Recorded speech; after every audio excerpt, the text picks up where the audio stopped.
And that is your wonderful Seaside Band. Good morning, everybody. This morning we have Kay Samuelson, who is holding our light, holding the consciousness of this morning's message.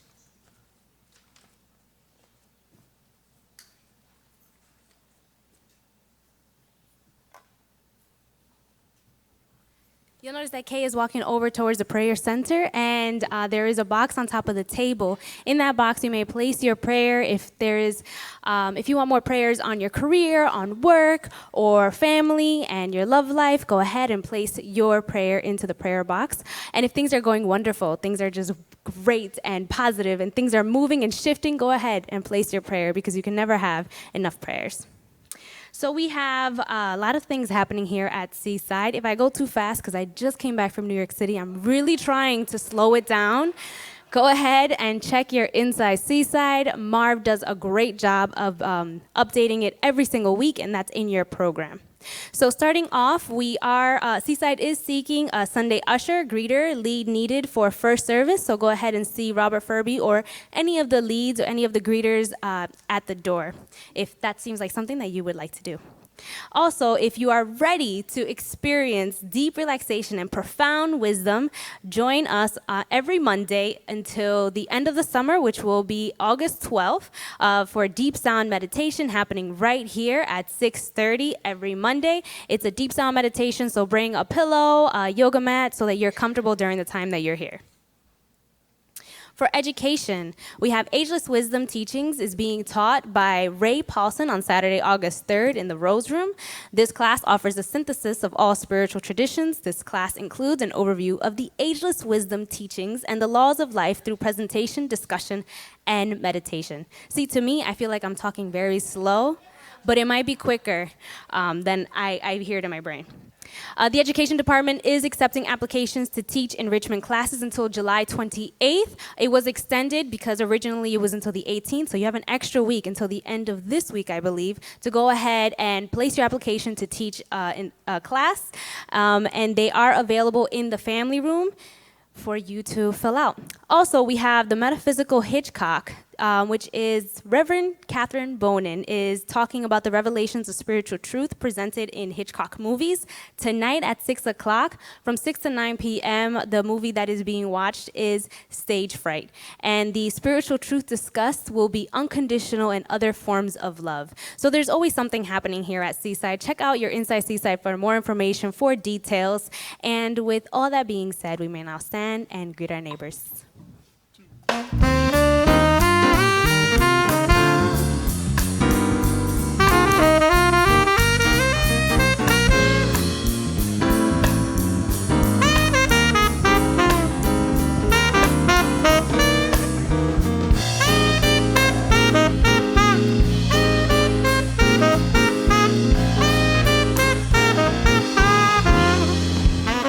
Good morning, Seaside.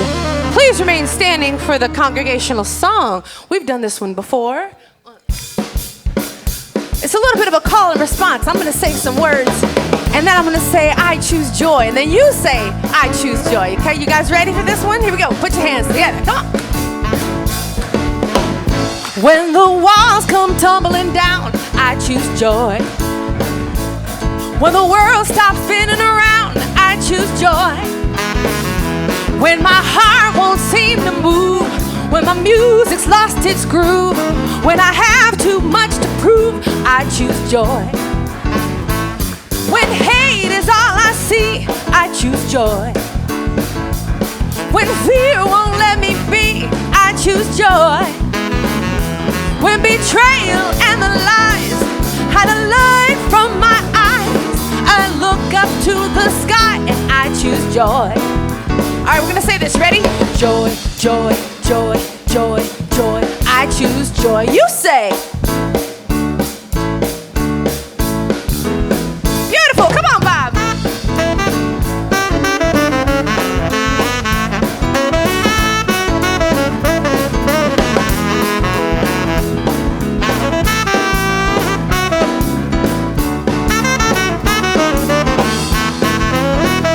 Give it up for Bob on the sax. Come on, Max.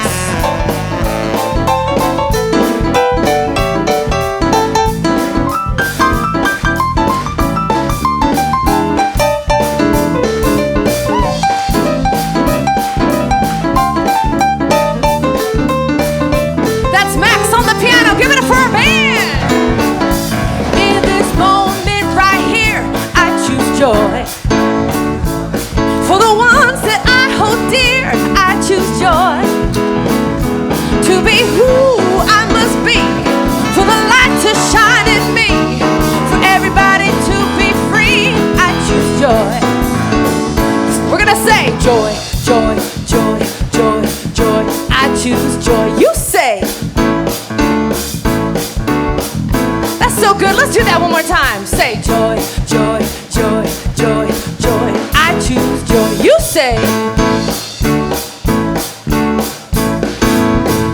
Yeah, Seaside. Thank you. You like my little purple hair going on today? Yeah, I did. Well, I did a show with Sheila last night in LA, and she was wearing purple, and I had this like cool, like just quick fix purple stuff. So I put it in. No, I get to wash it out. It'll be gone. I'll let you know what I'm wearing next time. Okay, perfect. Yeah, because we're kind of already matching, so I like that. There we go. Good morning, Seaside. All right, what a joy it is to be here with all of you today. And want to welcome whoever may be here with us for the first time. Your presence, it means a lot for sure. And excited always to see how the morning goes because of whoever's here and whatever's going on in consciousness.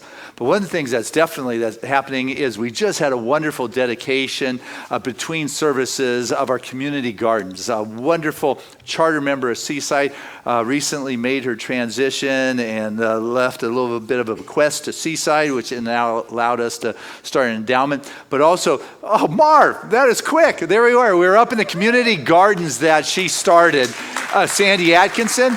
And we dedicated the gardens to Sandy today, saying these are the Sandy Atkinson Community Gardens, and open to Encinitas. It's not just those from our community, and so those who don't have a space, they can come and have a planter box in here and just honor the earth. And Sandy had the Earth Care Ministry at Seaside, and it was just a wonderful way for us to have a legacy. So, Sandy, we love you. We think about you, and bless you.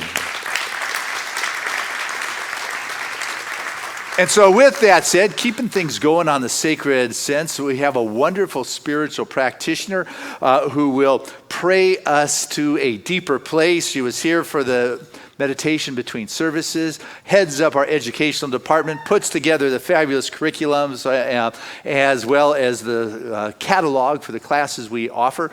And this is Deb Sadler, whose daughter took a hike on what I'm talking about today. Good morning. Please join me in the stillness.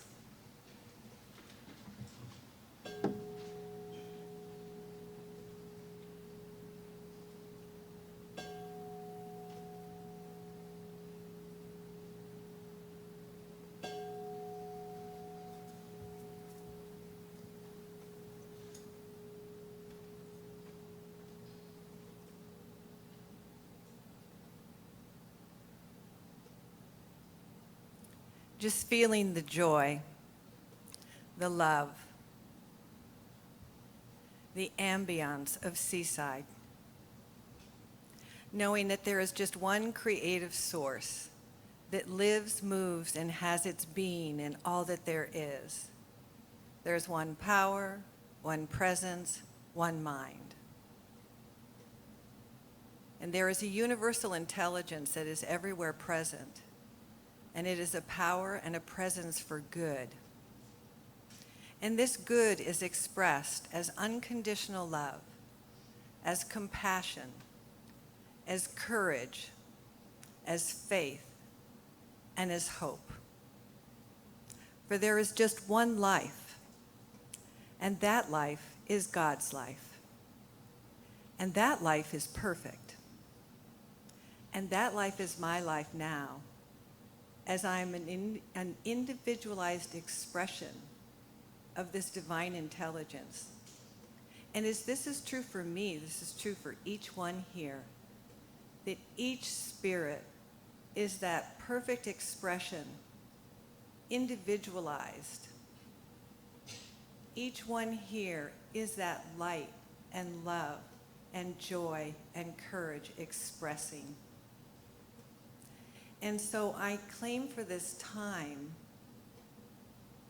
a deep message of the transformation of our consciousness to ever higher levels through the journeys that we take in life, the long walks, the extended hikes, embracing the courage and the trust and the faith that we're at the right place at the right time.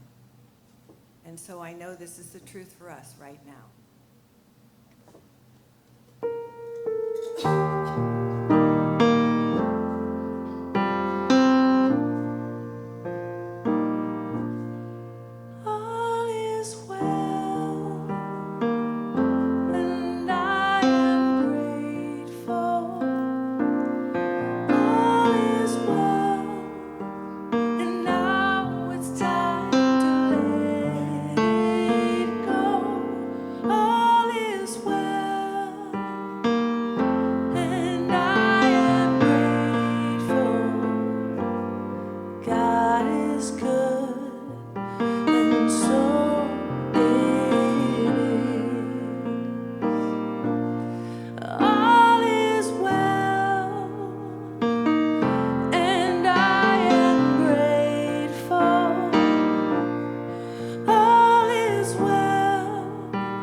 Thank you, Rebecca Jade, for your beautiful song. That was beautiful. And I want to thank Deb Sadler for your beautiful prayer this morning. Good morning. I'm Brian Atkins. I've been a practitioner here for 17 years, and I've been now in ministerial school, and I will be doing your reading this morning. But first, for those of you who are here for the first time, I want to welcome you and let you know you're very welcome here. We have packets for you on both the northern side of the building at that entrance, as well as the western side of the building at that entrance. So please pick up one of those before you leave. So this morning, our message, or the theme, is on hidden messages of the cinema. And we'll be doing the movie Wild. And when I reflect on the movie Wild, what came up for me was this character, Cheryl Strayed, who is being played by Reese Witherspoon, is going through a lot of turmoil in her life.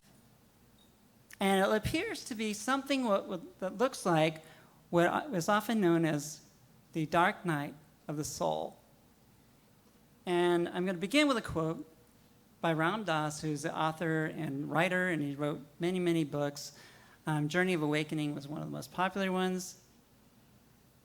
And here's what he says about the dark night of the soul. The dark night of the soul is when you have lost the flavor of life, but have not yet gained the fullness of divinity.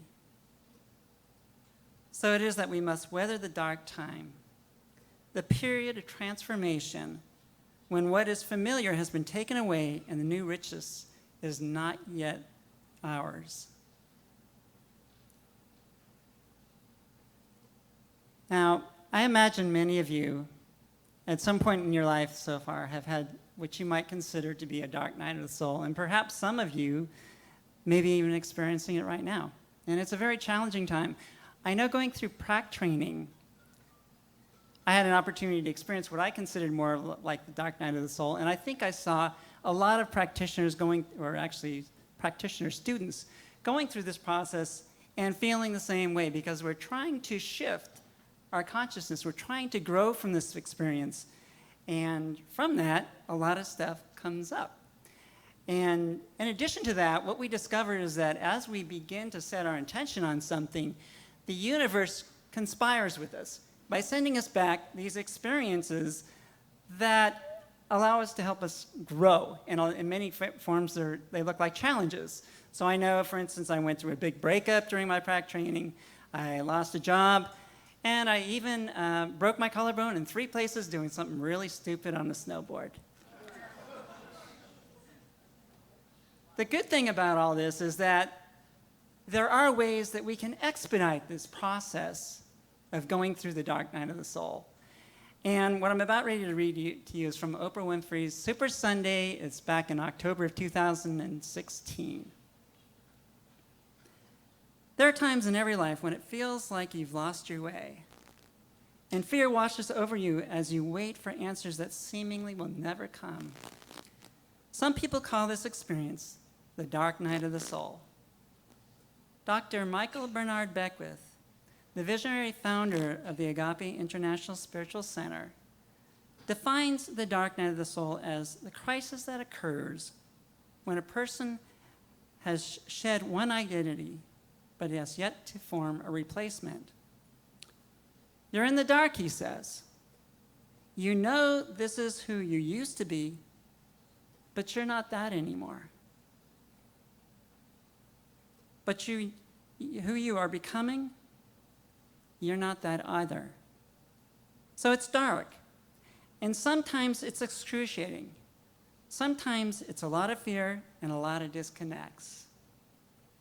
The key to getting through this time, Dr. Beckwith says, is to stop focusing on the uncertainty and fear and instead ask yourself this fundamental question. If this experience were to last forever, what quality would have to emerge for me to have peace of mind? And it might be courage, it might be faith. What happens is when your attention starts focusing on that quality, rather than resisting the dark night, then the process is speeded up and you move through it faster. Ooh, that's a good niblet to get us started. Reverend Christian's message. Thank you, Brian. Good morning, Seaside. Good morning. It is my honor to introduce our guest artist, and we're so grateful that this young lady drives all the way down from Los Angeles to be here with us. She's got a beautiful voice, and her spirit and her heart just comes through when she performs, and you're going to hopefully feel the passion in her as she sings for us this morning. So without further ado, let's welcome Angel Chavez.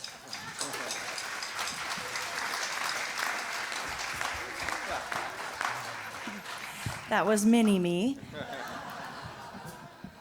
Oh, Lordy. It's so nice to be back here. All right. You ready? Okay.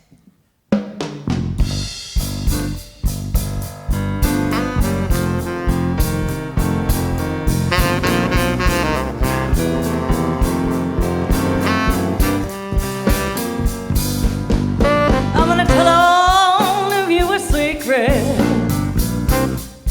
but you cannot keep it to yourself.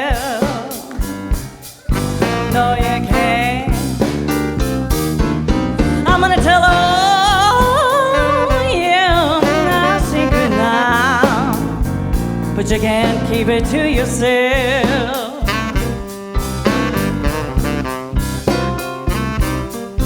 It's a universal secret. Oh, you gotta do the work. You gotta do the work. Let me tell you a little something now. If you want a good life and you want to feel some peace, let go of your drama, zip your mouth, baby, please.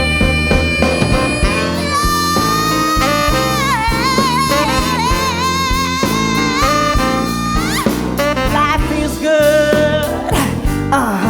Life is good.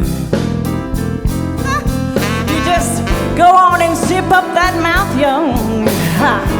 Leave the drama, leave it where you should. Okay, is there one more thing I gotta say? I think so. Will you get that laundry? You put it out where it goes. And it may be real dirty, but your soul is gonna glow.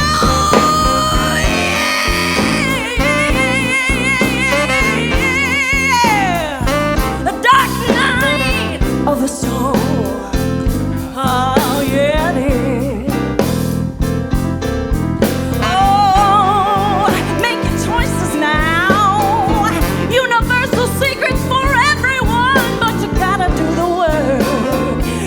gotta do the work. Come on now, boys, I wanna hear this.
And love is good. Would you zip your mouth? Leave your drama where you should.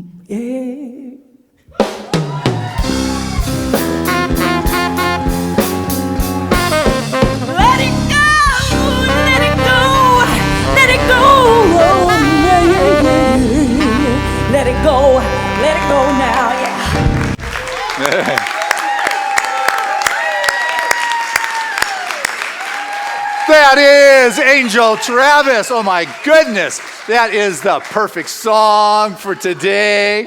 Oh, I like that. And you got to do the work. My goodness, you do. Hey, we liked your mini-me, Grace, who is coming on down with you early on. That was fun. That was fun. My goodness, what a song. That is Angel Travis. It doesn't get any better than that. Woo! Man, I just go, got that grit going.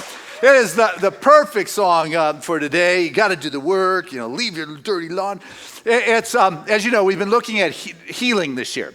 All this philosophy is about getting your life in order, getting it transformed in alignment.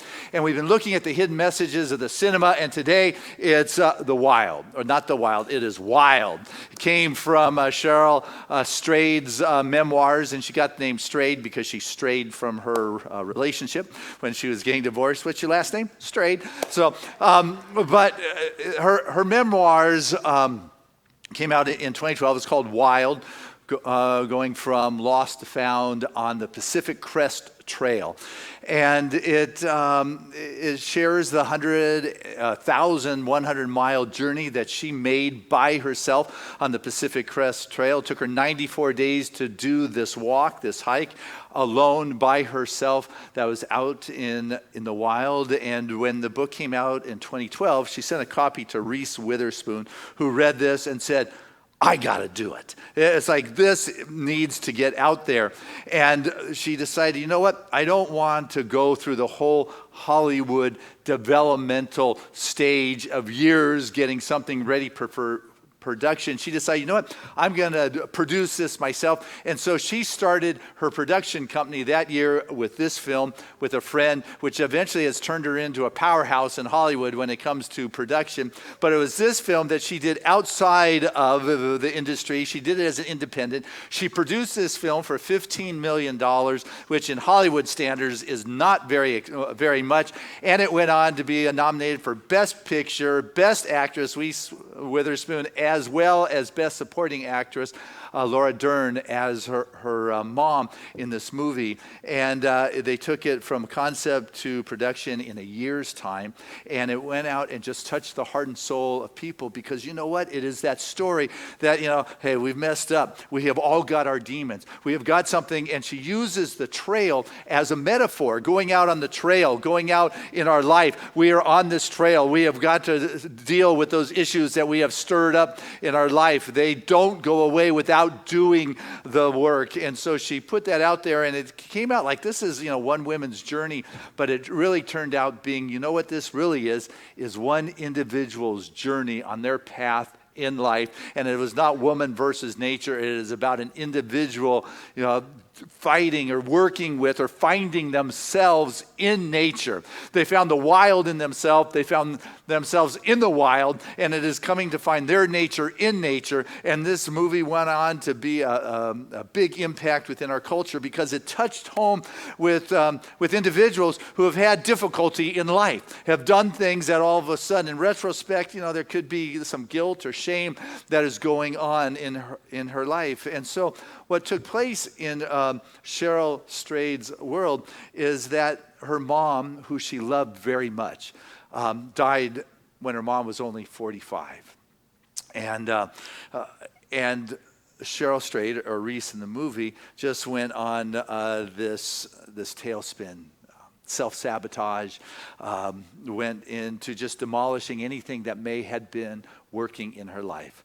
With drugs and promiscuity, to heroin and anonymous sex, to the point where her husband said, that doesn't go in our relationship, to a divorce, to finding out at some point that she was pregnant, not even knowing who the father was, going through an abortion to let this young soul have a healthier way to come into this world, and the struggle and the pain, waking up, not knowing where she was, how she got there. And she found herself one day in a coffee shop with the only friend we saw that she had in this movie, a girlfriend in Minneapolis, Minnesota, where she was from, having this conversation, just recovering from a binger, detoxing, going through the shakes, just feeling yuck. And her friend was honest with her and said, you know what?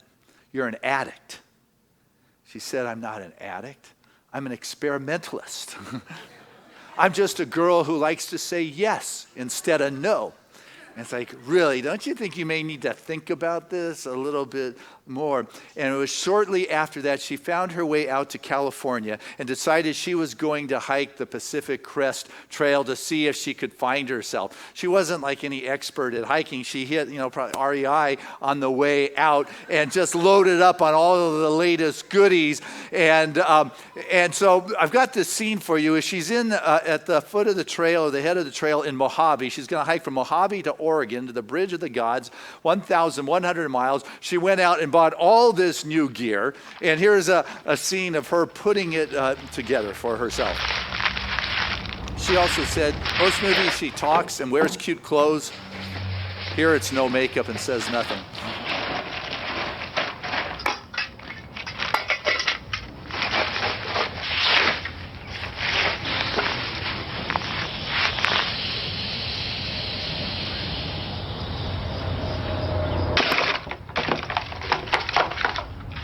Brand new stuff.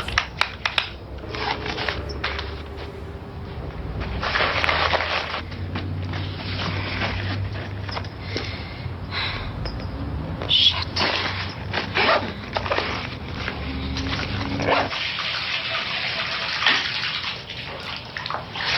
Oh my God.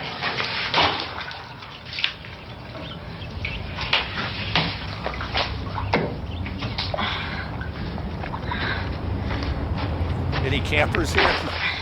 Backpackers?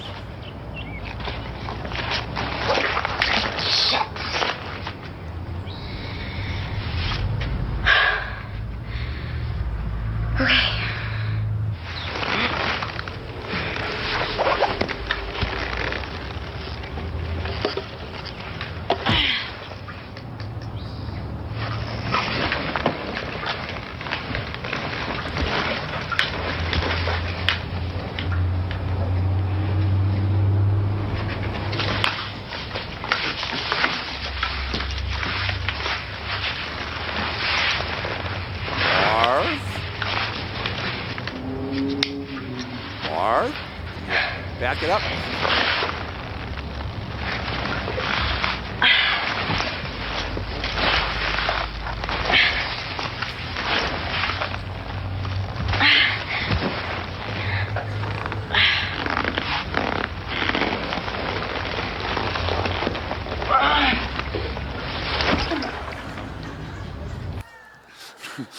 There you go.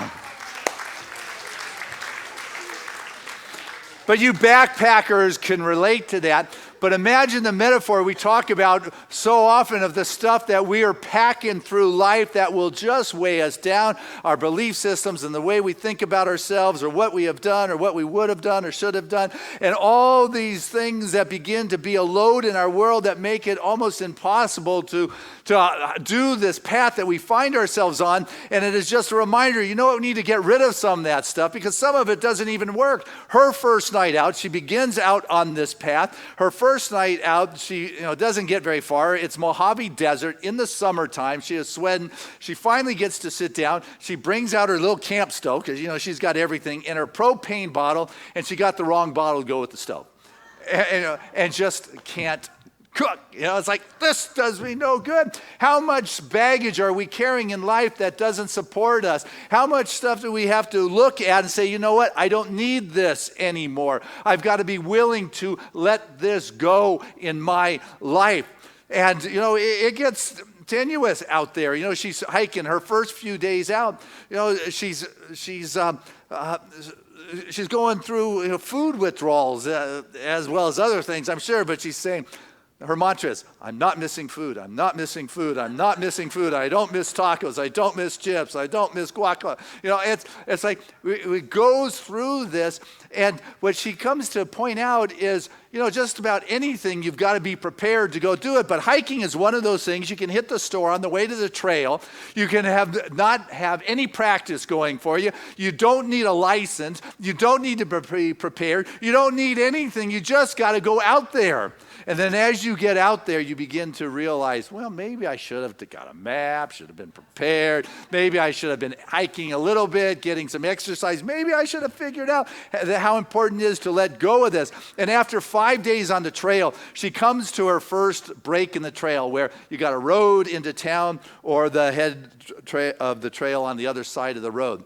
And she gets to that crossroad, which is significant in our life. Let's say I'm on this path. I found Seaside. I did a class. Man, thanks, Brian. That's not a good promo for Prax. It's like, who wants to be a practitioner after that? But anyway, it's, you get to 5 days out, and she's thinking, okay, I've done it. I've done some of it. I can say, I got the shirt, been here, did this.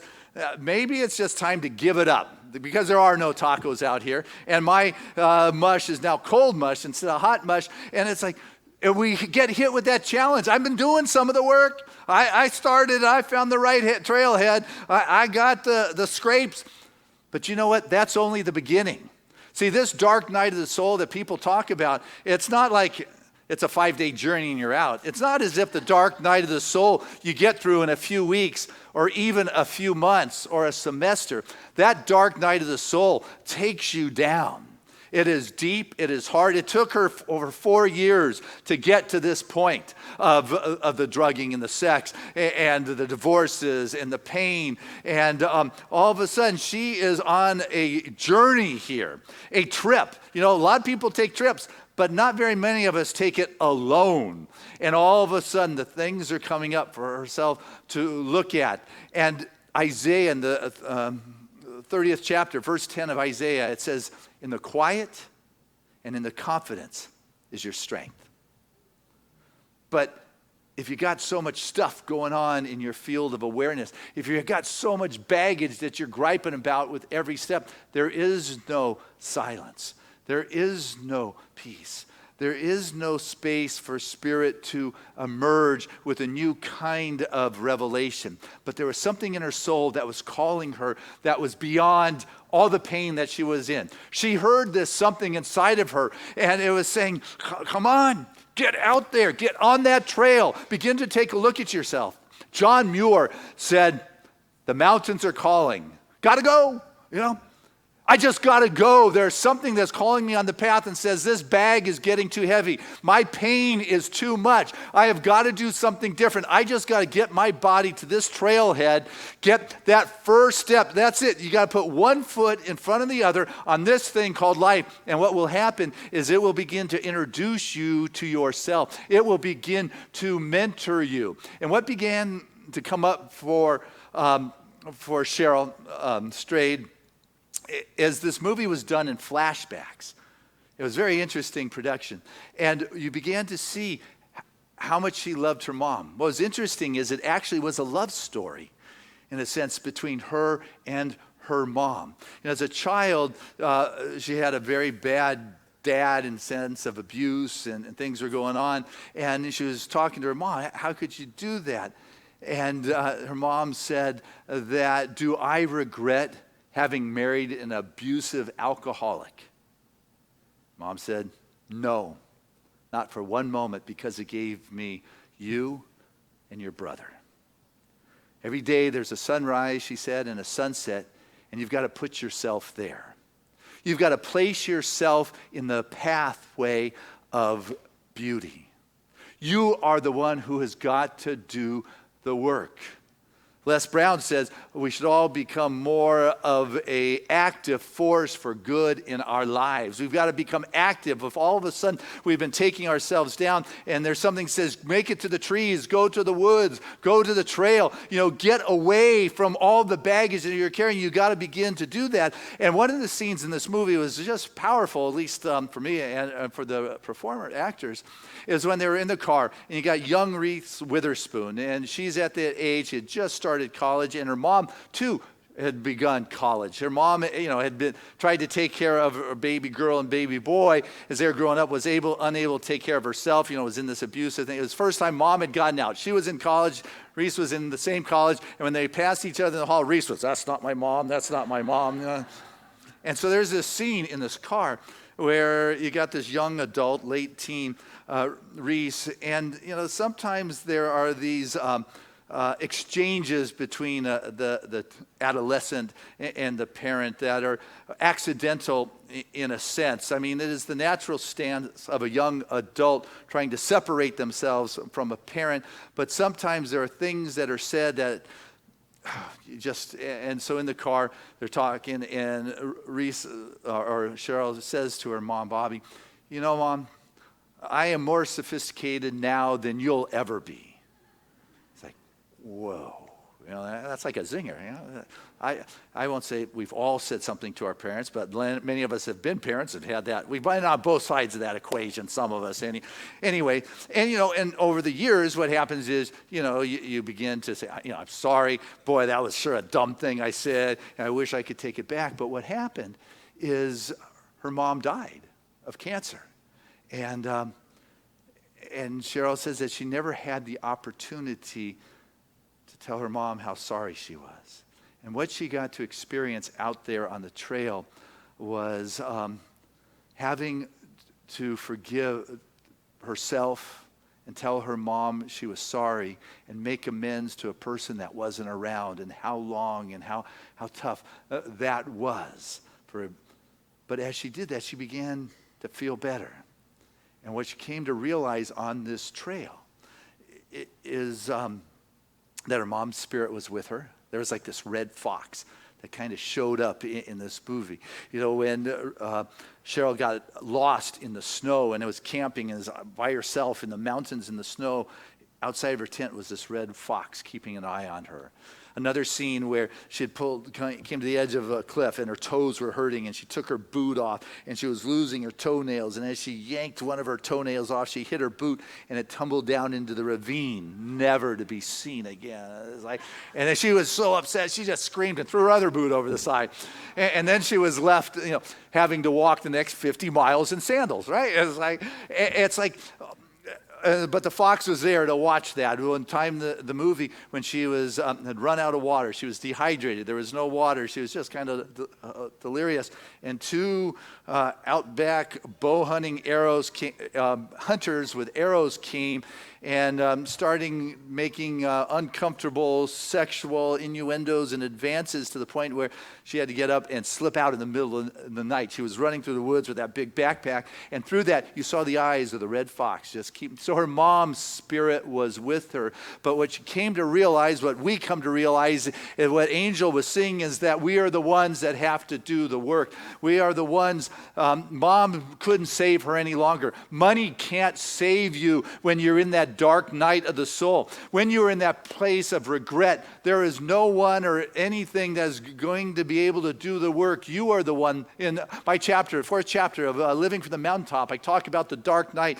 It's like you're underwater, and it's, you're talking, but nothing's getting out, and people are talking at you. You see lips moving, and the hands are reaching in. You can't quite get it, and it's like you've got this removal. And as Dr. Michael said, is you've got to find a quality that can pull you from where you were to where you are, because the people who fear the future are the ones who are projecting the pain from the past forward, and that pain has come from a moment of an illusion of separation from the infinite expression of God. And all you've got to do is drop that illusion, and then what happens is what lies before you becomes new. It becomes wondrous. There becomes greater possibilities, but you only know this through the experience about being out there on the path and discovering it inside yourself. Days out there by yourself. She went 94 days alone on this particular path, coming deeper and deeper into the realization and recognition of who she is. And Ernest would have been proud of her. And I've got this wonderful paragraph that Ernest wrote, a wonderful piece about coming to discover the self. And he wrote,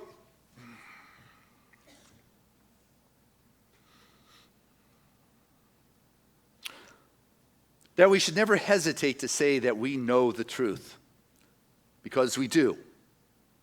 For the realization of the unity of God and us is the truth. We simply need a greater realization of this. You got that? That's what we need. A simpler thing is a greater realization. This is why we got to quiet the chatter in the head. This is why we got to get rid of the excess baggage. It's why sometimes we just have to get away from everything that is comfortable to us and create the space. He says all we have to do, simply need, is a greater realization of this presence of God. And how are we to get it? Only by penetrating deeper and yet deeper into our own divine nature, pushing further and further back into the infinite. Who wants to push further when you're comfortable, right?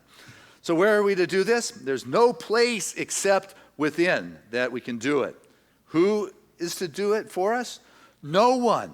No others can do that. Others can treat or pray for us. They can set the law in motion for us. They can help us to become prosperous. This is both good and helpful, but the evolution of the individual, the unfoldment of the personality, the enlightenment of the soul, the illumination of the spirit can only come to the degree that the individual purposes is to let life operate through them. So, got to do the work, as Angel was singing. And so out there, she's dealing with her shame of the drugs, sex, the manner in which she was participating in that. She's feeling guilt about how she treated her mom and never had the chance to make amends. Mom died at 45, leaving this young girl who definitely could use some support in the young adult stages. And she had to forgive herself. She had to look what was going on. You've got to be truthful when you're doing forgiveness. You've got to be truthful. Look at the pain I caused.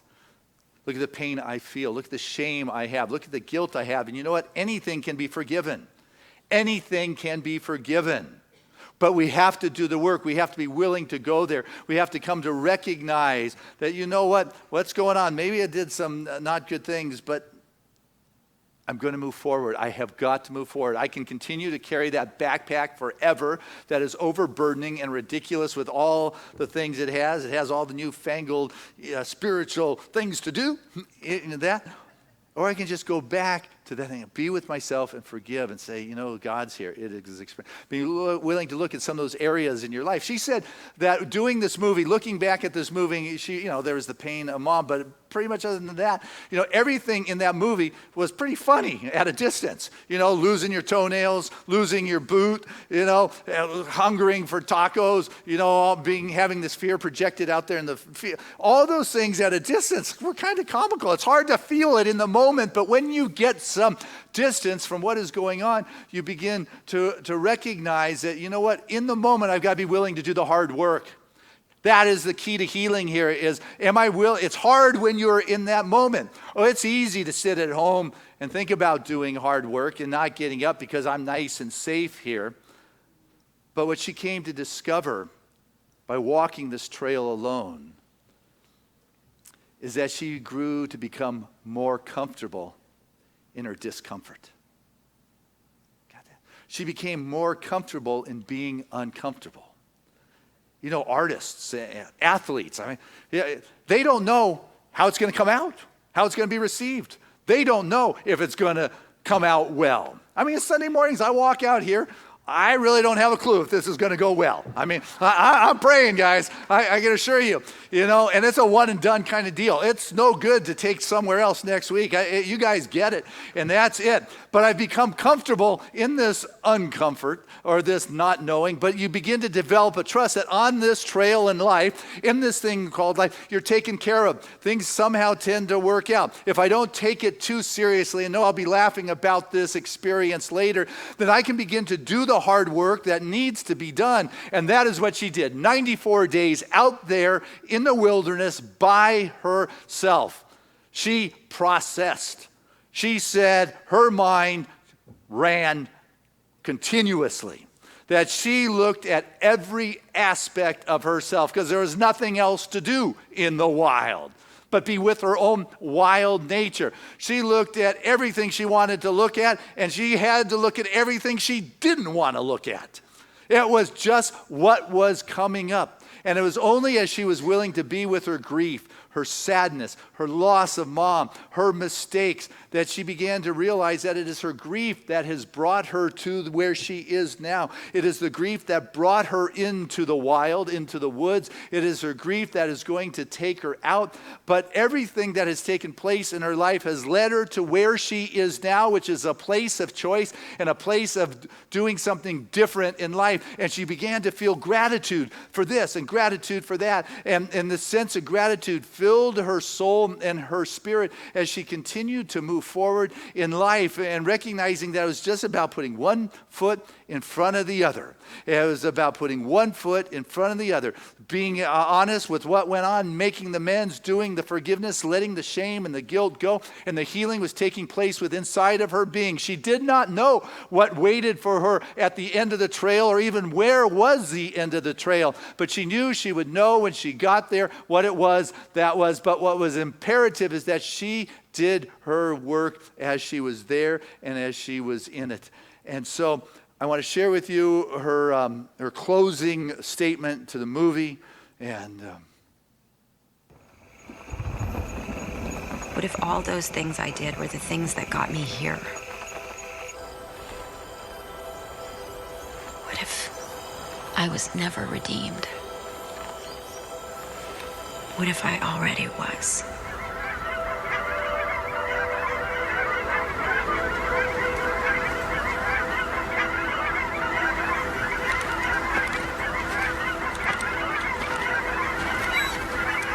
we are never prepared for what we expect.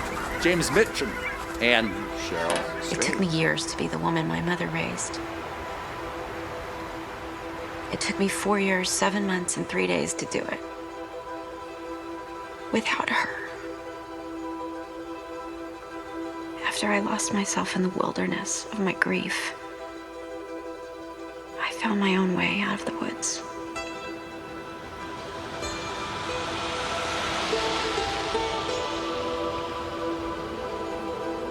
And I didn't even know where I was going until I got there, on the last day of my hike. Thank you, I thought over and over again, for everything the trail had taught me and everything I couldn't yet know.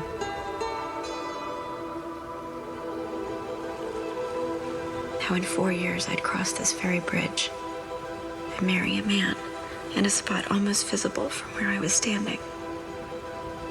How in 9 years that man and I would have a son named Carver, and a year later, a daughter named after my mother, Bobby. I knew only that I didn't need to reach with my bare hands anymore. That seeing the fish beneath the surface of the water was enough. That it was everything. The fox. My life, like all lives, mysterious, irrevocable, and sacred. So very close. So very present. So very belonging to me. How wild it was to let it be. So what she came to discover is to being in the wild, it's punishing, it's purging. You come to discover you're at the mercy of something greater than you. And she realizes that people in life like to have control. They think they've got control of their life. They think they got control of things. But when you learn to be able to surrender to that something that is greater than you, to be willing to move with the comfort and the discomfort, you begin to step into the greater aspects of your being. And Cheryl Strait said the most memorable part of this movie for her in making it was when her actual daughter, little girl, about Grace's size, who came out for Angel, in the movie was playing her as a little girl. And she was looking at her mom, Bobby, being played by Laura Dern. And this little girl runs down the hallway and grabs her mom's little leg, a mom that she never met. But Cheryl felt in that moment that Laura had so embodied her mom that her daughter finally got to hug her mom, incarnated in this world. Those are the magical moments that come when you're willing to step onto the path in life and be present, realizing everything that has taken place has led you right where you are, and where you are is good. God bless us.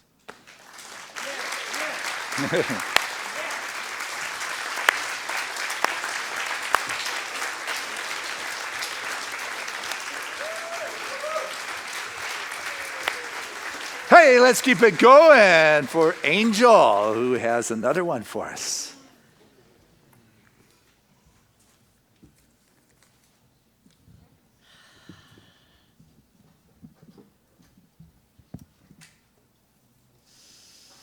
Wow. Thank you.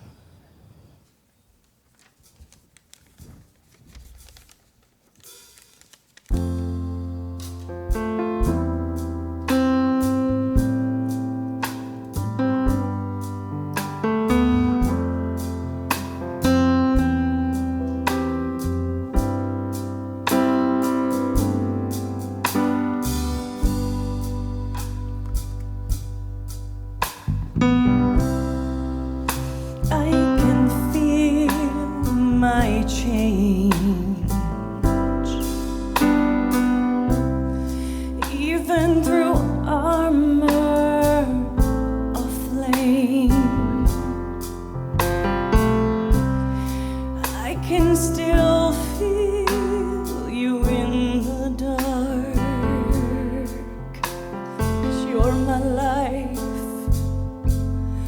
God, you're my spark.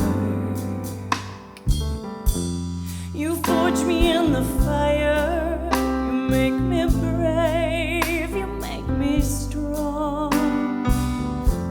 I wanna be like your fire, blazing love, blazing love. No hurt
make me brave, you make me strong.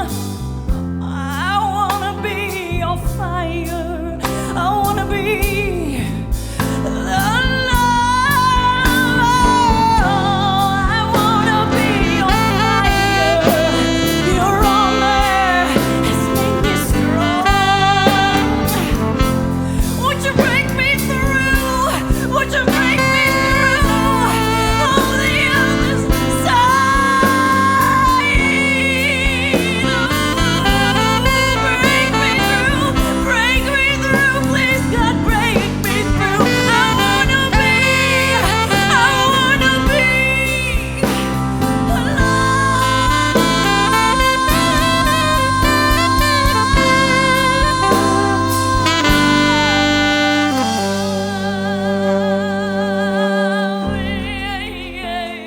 oh my God, my God, my God, I need you. Yes, I do. Bring me through this other side. Bring me through. I am your light. Oh,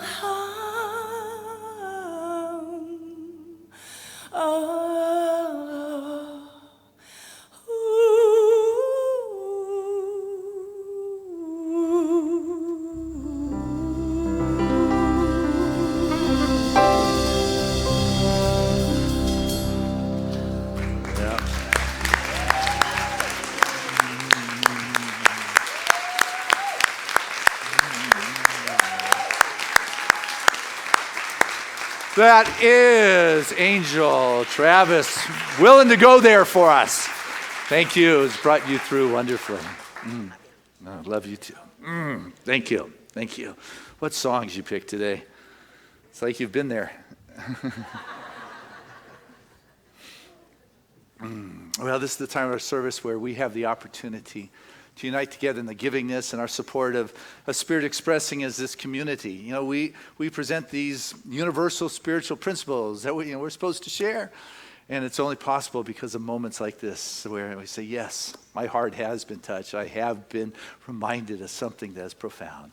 And as we give to support Spirit's work, what we find is Spirit supporting its work is our life. You cannot outgive God.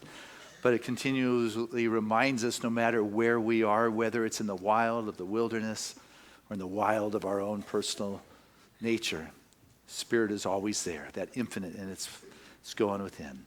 So listen to within and to your heart and your soul and give from that place. Give from the overflow, the love, the trust, from those times that you have been brought from the fire. So with that, I'd like to invite our ushers to come forward as we take our gift from our heart and our soul and our spirit, as we honor our soul that says, yes, I want to participate at this level. It makes a difference to us all. So I want to thank those that are here to help. Thank you those who mail in your contributions when you cannot be here. Those who participate with the auto tithe, that regular systematic support from your world into Seasides to support this spiritual message that is making a change and an impact in our world at this time. To those of you at home, we know that you're there. We love you. We thank you for your support, your prayer requests, your emails, your contributions. You know, this message is rippling out in many different countries, and we are making a profound impact on the collective consciousness of this planet, saying in this time, this wild time, to trust. This is our path.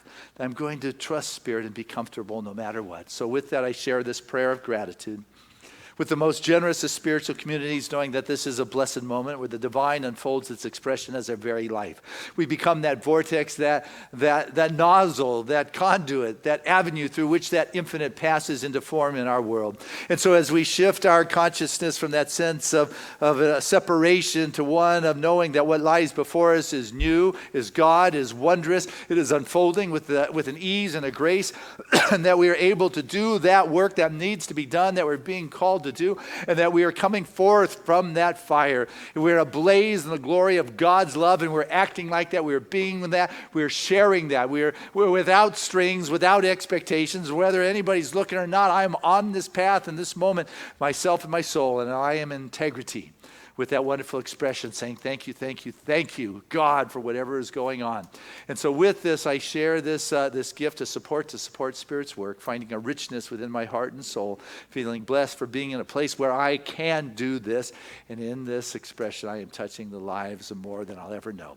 Thank you, Father, Mother, God, for this opportunity to realize, am I more than just words, but are my actions in the demonstration of the greater good that is yet to be. So I send it forth in love with joyous witnessing, and so it is. Amen. Together, let us say this affirmation of abundance, which is, Spirit continues to bless my world. Gratefully, I live as the giving expression of Spirit, opening the floodgates of the affluent flow of greater good as my life now.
Your guys from Seaside.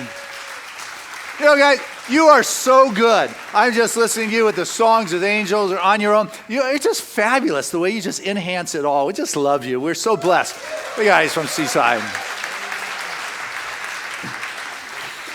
And I stand before this bounty and I can just feel how blessed all of us are here at Seaside, that we're all in, that we're all participants. We're all doing this work. We're all supporting and contributing, doing our work in consciousness, sharing the gifts of the bounty, knowing that we're on this trail in life together, and together we are making a difference on this planet. So the gifts that have enriched our world, we share.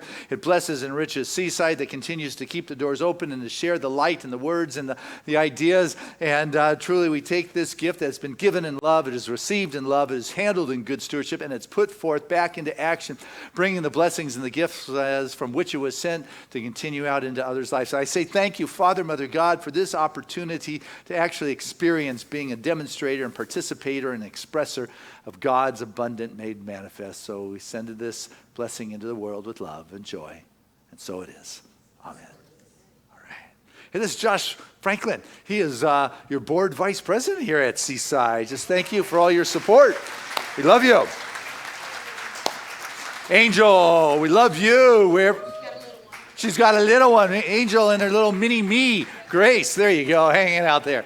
So, and Rebecca, it's always a joy. You just rock the house. We love you so much. We're blessed by your presence. Giving us sound today is Matthew. Thank you very much. Giving us the visuals is Marv. Thank you very much. In the sound booth, who we cannot see, and the guys behind the camera, we thank you very much. as well as everybody who's watching the live streaming. We are making a difference in the world, that is for sure. And read the program, see what's going on. First, I want to say a big shout out to the men's group, Ray. They got together, cleaned up our gardens, and got the post in the ground for that dedication for Sandy Atkinson. And it is just beautiful testimony to just a member. So thank you all that were involved with that. And today there's a wonderful class going on. It's the Metaphysical Hitchcock, and tonight they're screening the movie Stage Fright. And the metaphysical principle they're looking at is unconditional love. How unconditional love has to do with murder, I don't know. But if you're curious, you may want to come watch that and find out. Reverend Catherine Bonan's so wonderful in guiding that through. Brian, trust your class was fabulous on Saturdays. Everybody's always happy for your presence for sure. So Monday, I don't know if Kay's here, but Monday we have a wonderful Deep. Every Monday night, Deep from Nepal brings the bowls and the gongs and creates a sound in this sanctuary that is second to none. It is absolutely just gets you into that vibration and frequency where your body lines up and it just heals itself. It's just powerful for sure. And so Monday night, come be part of it during the summer. And I am coming over here because Dawn just got back from teen camp. She has moved from leading our young ones to our teen group. And so today there's a pool party to say thank you for your years. But I just personally want to, in front of everybody, say thank you for the leadership. You have passed the baton to Natalia with a grace and with a success. And so we love you and appreciate all your service.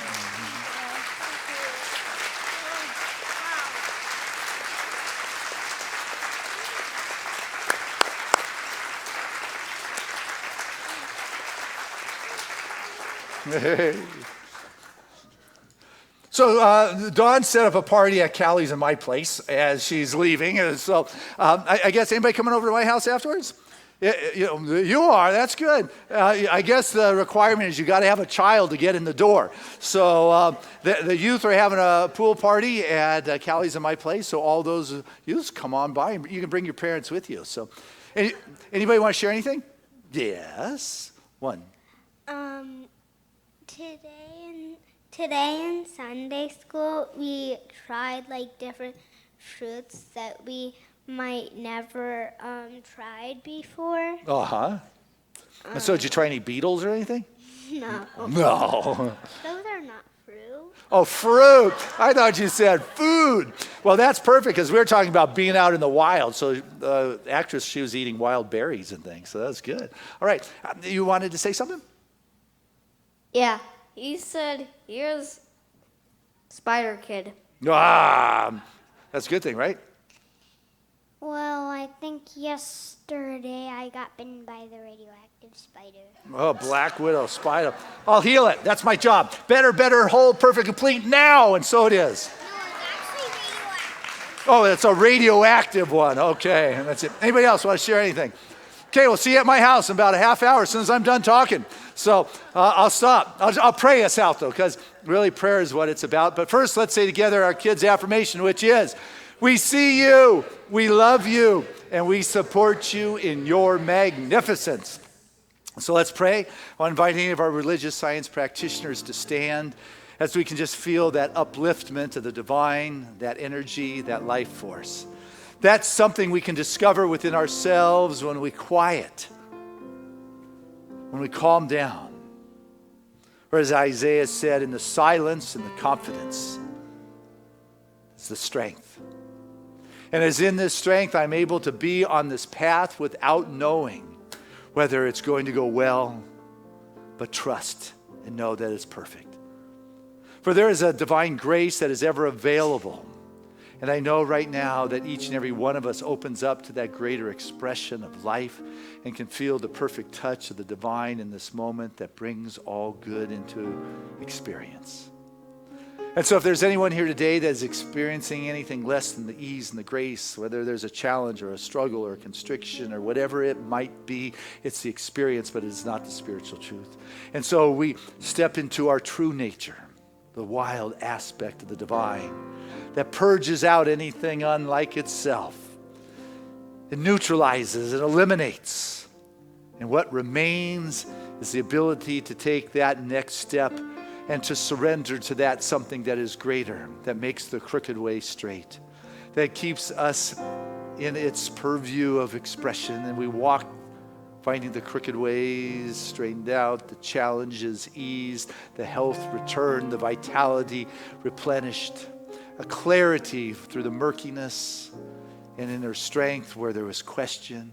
For truly the blessings and the graces upon this moment, and we leave behind that overpacked backpack with all the new fandangled things, and just know that the essence of what it is we need is with us always. And so we step onto this path within our life, trusting, believing, knowing that Spirit leads the way. And we find a deeper honesty and an intimacy, and in this able to forgive the self and others around us for any of the transgressions or the mistakes or the innocent adolescent comments that somehow has lingered into the adult expression. It's all okay. For as I get a grander view, I can just smile. That observer's view, that witness view, that which the Buddhists talk about as the witness consciousness, I can just begin to marvel and laugh at the self and the drama. I'll just let it go and experience the healing that takes place, the revitalization, the abundant flow, the energy, the courage, the conviction to step forth out of that house where it seems so safe, and to know that without really knowing how it ends, I'm able to go forth with a newfound confidence on this path, knowing I will know what I need to know when I need to know it. Open and available for the revelations that are around every turn, the beauty that is everywhere I look. I'm filled with a gratitude and appreciation. Thankful for the prayer request brought forth to Seaside's prayer request chest is now answered and fulfilled. Anyone who has reached out in consciousness for prayer feels that wonderful touch of the divine. Grateful that this community is blessed, that our spiritual family, each and every one, is moving ever closer to a conscious connection with that infinite source and all the relevant good that brings from that kind of connection. For Seaside continues to grow, it continues to thrive because it continues to put Spirit first at the center and be vision-led in its forward movement. So on this day of the dedication of the community gardens, in honor of Sandy Atkinson, I know her legacy of walking in balance with this earth, of being environmentally aware with our choices here at Seaside and in our lives. It is honored. So grateful that her vision as a charter member birthed this place. I know that it continues to go beyond what one ever was seeking was possible. For in the fullness of God, each of us is blessed. So I say thank you for the words, for the vision, for the good. I let go with an unshakable conviction and a divine right action that unfolds in this moment. And so it is. Amen. There was a time in my life I thought I had to do it all for myself. I didn't know the grace of God was sufficient. I didn't know the love of God was at hand.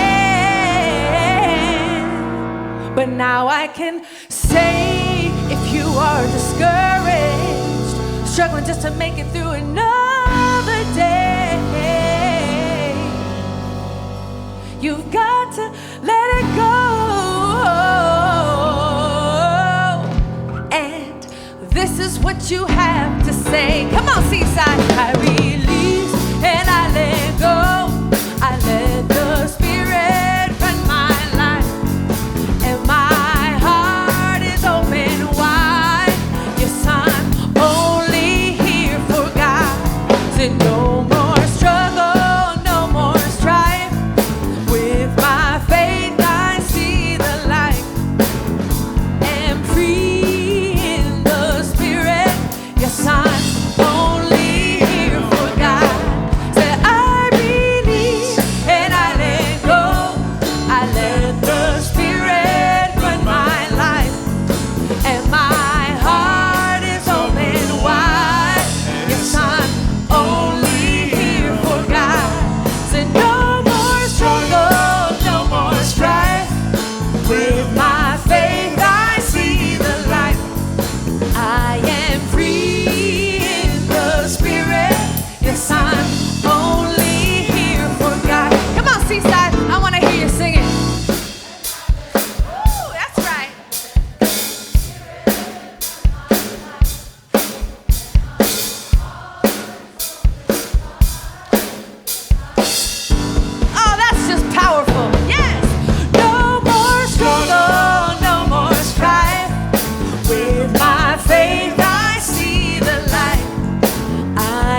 affirmation is, I find healing in my self-discovery. Together, I find healing in my self-discovery. Touch your heart and say it again.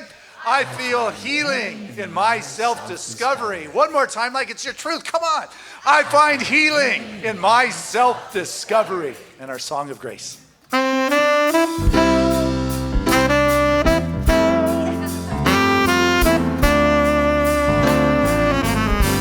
I'm living in love. I'm living in peace. I'm living my life for what I believe. Through joys and through fears, in this world I walk. God's grace shines on me, shines on us all. We are living in grace. We are living in grace. We are living in grace. We're living in love. We're living in peace. United we stand as one family.